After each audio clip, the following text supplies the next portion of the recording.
કેદારનાથ અને બદ્રીનાથ ગયેલો હતો. પહેલાં હરિદ્વાર ગયા અને હરિદ્વારથી અમે બસ જે હતી ત્યાંની એટલે કે દેવભૂમિ ઉત્તરાખંડની એમાં અમે બુકિંગ કરાવ્યું અને પછી અમે નીકળી પડ્યા કેદારનાથ માટે. બસમાં હું આગળ બેઠો હતો અને આ બધા જ સડકોના મેં ફિલ્માંકન કરેલા છે. જો તમે જોઈ શકો છો બદ્રીનાથ અને કેદારનાથ 225 જેવું છે. કેદારનાથ 225 કિલોમીટર જેવું છે. અને આવી પહાડીઓના દર્શન કરતાં કરતાં અને હું શૂટિંગ કરતાં કરતાં અમે આગળ વહી રહ્યા હતા. આ નદી કલકલ વહી રહી છે અને પહાડી રસ્તાઓ 2012ના છે કે જે કેદારનાથની ઓનારત પહેલાંનું આ દ્રશ્ય છે. અને મેં મારા 27 નંબરના કેમેરાથી પાનાસોનિક 27 નંબરના કેમેરાથી આ બધું જ મેં ઉતારેલું હતું. અને આમ અમારી બસ ધીમે ધીમે આગળ વધી રહી હતી અને અમે જઈ રહ્યા હતા. ત્યારે જુઓ આ એક મિલિટરીનો પુલ પણ આવેલો હતો અને એ પુલમાંથી અમારી બસ પસાર થતી હતી. મને એમ થતું વાહ ભાઈ વાહ, સ્વર્ગ તો અહીં જ છે. અને પહાડની અંદર કેમ માણસો જિંદગી જીવતા હશે, આ પહાડો જોતા ખૂબ આનંદિત થઈ ઉઠતા હતા. અને એમ થતું હતું કે વાહ ભાઈ વાહ, અહીં જ રહેવું જોઈએ. અને આમ ધીમે ધીમે ધીમે ધીમે અમે ગૌરીકુંડ ગયા અને ગૌરીકુંડથી પછી અમે ચાલીને કે જ્યારે ત્યાંથી 14 કિલોમીટર તો આ રીતના અમે ચાલીને બરફ પડેલો હતો રસ્તા ઉપર, એ રસ્તા ઉપરથી અમે આ રીતના જતા હતા. અને મારી સાથે જે મુસાફરો હતા એ ચાલતા હતા અને હું પણ એની સાથે ચાલતો કેદારનાથની અમે મુલાકાતે જઈ રહ્યા હતા ભગવાન કેદારનાથના દર્શન કરવા માટે. જો અમારી સાથે એક કૂતરો પણ હતો. એ હું બધાને કહેતો હતો, વળતા પણ આ જ કૂતરો મારી સાથે આવેલો હતો. ત્યારે હું રાતના બહુ મોડું થઈ ગયું હતું, 10 વાગી ગયા છે કે 11 વાગી ગયા છે. આ કૂતરો છેક સુધી રહ્યો હતો અને પછી આ કૂતરો જેવું ગૌરીકુંડ આવ્યો એટલે ગાયબ થઈ ગયો હતો. અને ઉપર કોઈ પણ જાતનું કવરેજ કોઈ પણનું આવતું નહોતું. ત્યારે મારી પાસે વોડાફોનનો નંબર હતો. જો આવો કલકલ વહેતા ઝરણાઓ અમે જોતા જોતા કેદારનાથ તરફ જઈ રહ્યા હતા. જો ખૂબ સરસ મજાનું ઝરણું, કેવું સરસ મજાનું ઝરણું પહાડમાં પડી રહ્યું છે. આ મેં 2012માં કેદારનાથની સફરે ગયો હતો ત્યારે રસ્તામાં મેં આવા દ્રશ્યો જોયા, એનું ફિલ્માંકન કરેલું. જો બરફના પહાડો પણ જોઈ શકો છો મિત્રો. તો આવા બરફના પહાડો પણ મેં, અને આ એક બીજું એક કલકલ વહેતું ઝરણું છે. અને આ ઝરણું અમે પસાર કર્યા ત્યારે મને એમ થતું હતું કે વાહ ભાઈ વાહ, કેટલું સરસ મજાનું દ્રશ્ય છે. જો તમે જોઈ શકો છો કેવો સરસ મજાનો ધોધ છે. તો આ ધોધને પણ અમે પસાર કરતા આગળ આની અમે અનુભૂતિ કરતાં કરતાં આગળ વહી રહ્યા હતા. જોકે ત્યારે ચાલવામાં ખૂબ જ મજા આવતી હતી.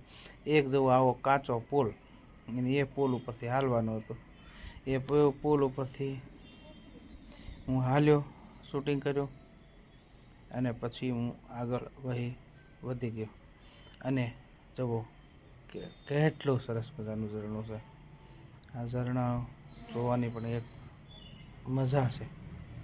તો કેટલાય મિત્રો ખચ્ચરમાં જતા હતા અને ખચ્ચરમાં ત્યારે માત્ર ને માત્ર 600 રૂપિયા. તો જુઓ બરફની પહાડી પણ તમે જોઈ શકો છો. આ બરફ પડેલો છે એ પહાડી છે અને એ પહાડીઓનું મેં ફિલ્માંકન કરતો હતો. અને આ રીતના ખચ્ચર ઉપર લોકો પસાર થઈ રહ્યા હતા, ચાલીને પણ જતા હતા. આવો રસ્તો હતો પહેલાં જુઓ મિત્રો કેદારનાથ જવા માટે. ગૌરીકુંડથી એક રામવાડા ગામ આવતું. જુઓ સરસ મજાનું. હવે આ કેદારનાથ જોઈ શકો છો તમે મિત્રો. 2012ની અંદર આ રીતનો રસ્તો હતો. આજુબાજુમાં બધા મકાનો હતા. આ એક ફૂલની દુકાન હતી અને એક દવાખાનાનું પણ એક બોર્ડ મેં જોયેલું હતું, એ આગળ આવશે. તો આ કેદારનાથ 2012માં 2013ની ઓનારત પહેલાંના આ દ્રશ્યો તમે જોઈ શકો છો મિત્રો. 27 નંબરના કેમેરાથી મેં આ ઉતારેલું છે. અને મને ઘણા સમયથી થતું હતું કે હું મારા આ યુટ્યુબની અંદર આ દ્રશ્યને હું મૂકું. તો જોઈ શકો છો મિત્રો 2012માં આ કેદારનાથ આ રીતનું હતું.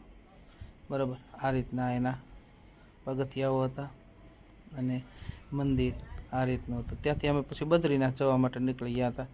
અને બદ્રીનાથ અમે જ્યારે જતા હતા ત્યારે પણ આવી પહાડીઓના દર્શન કરતા હતા. જો આવો બરફ આચ્છાદિત પહાડો આવેલા છે. અને ત્યાં એક અમારે એક મોટર ખોટવાઈ ગયેલી હતી. એ મોટરને અમે ધક્કો મારી અને પછી અમે કાઢી હતી. તો જુઓ એ મિત્ર આવે છે એક મોટર, બરાબર. એને અમે બધા જ પછી બસમાંથી ઉતરી ગયા અને ધક્કો મારી અને રસ્તે ચડાવી હતી. તો આ તમે જોઈ શકો છો મિત્રો કે ત્યારે આવી પરિસ્થિતિ હતી. અને આ જો અમારા બધા જ મુસાફરો ઉતરી ગયા હતા. પછી અમે બધાએ ધક્કો દીધો અને હવે જો અમે આ બદ્રીનાથ પહોંચી ગયા છીએ. મારા બાને પણ હું લઈ ગયો હતો. મારા બાએ પણ બદ્રીનાથના દર્શન કર્યા હતા. અને ઠગુક ચાલતા બરફની ઉપર પગ મૂકતા આ જુઓ તમે સફેદ રૂ જેવું જોવો છો ને, એ ત્યારે બરફ પડેલો હતો. અને આ બરફની ઉપરથી અમે પસાર થતા હતા. અને આ રીતનું બદ્રીનાથનું દૃશ્ય છે મિત્રો, તમે જોઈ શકો છો. તો આ દૃશ્ય અમે નિહાળતા જો બદ્રીનાથ આવી ગયું છે. જય હો બદ્રીનાથ, જય હો બદ્રીનાથ. હવે તમે બદ્રીનાથનું ફરતું વિહંગાવલોકન કરી શકો છો. અને જો આ એક પુલ છે, એ પુલ પરથી પસાર થવું પડતું હતું ને એક ત્યાં ગરમ પાણીનો કુંડ છે. તો એ કુંડને બધા સ્નાન કરતા હતા અને સ્નાન કરી અને પછી મંદિરના દર્શન કરતા હતા. મારી સાથે જે લોકો આવેલા હતા એ બધા આ રીતના ઊભા હતા. અને મેં 2012માં આ રીતનું બદ્રીનાથના મેં દર્શન કરેલા હતા. અંદર પણ હું ગયો હતો. અંદરનું લગભગ મેં ફિલ્માંકન કરેલું નથી, પણ અમે આ રીતના બદ્રીનાથના દર્શન કરેલા હતા મિત્રો. અને તમે જોઈ શકો છો કે બદ્રીનાથ આ રીતનું 2012માં હતું. એક પહાડીની નીચે સરસ મજાનું મંદિર છે. અને તમને એમ થાય કે સ્વર્ગની અનુભૂતિ થાય. વાહ, એમ થાય કે ખરેખર સ્વર્ગ અહીં જ આવેલું છે અને સ્વર્ગ બીજે કશે જ નથી. તેઓ દૂર ચોટીઓ ઉપરથી મેં ઉતારેલું હતું આ મંદિર, આ રીતના પગથિયા. અને લોકો આવતા હતા, જાતા હતા, દર્શન કરીને પાછા નીકળતા હતા. તો આ જે બે મંદિરો છે એ વર્ષમાં 6 મહિના પૂરતા જ ખુલે છે અને 6 મહિના બંધ રહે છે. કારણ કે અહીં પુષ્કળ પ્રમાણમાં બરફ પડે છે અને બરફને કારણે એના કપાટ બંધ થઈ જાય. જુઓ આ ગરમ પાણીનો કુંડ છે. હવે હું તમને ફરતા બદ્રીનાથના દર્શન કરાવું છું. જો આ એક નદી છે અને નદી કિનારે વસેલું છે. આ બધું જુઓ દૂર બધે તમે આ રીતના મકાનો હતા. આ બદ્રીનાથ ભગવાન છે. મેં દૂરથી જઈને પણ આનું દૃશ્ય શૂટ કરેલું છે. આ પહાડો તમે જોઈ શકો છો. એ પહાડ વચ્ચે બદ્રીનાથ ભગવાન બિરાજે છે.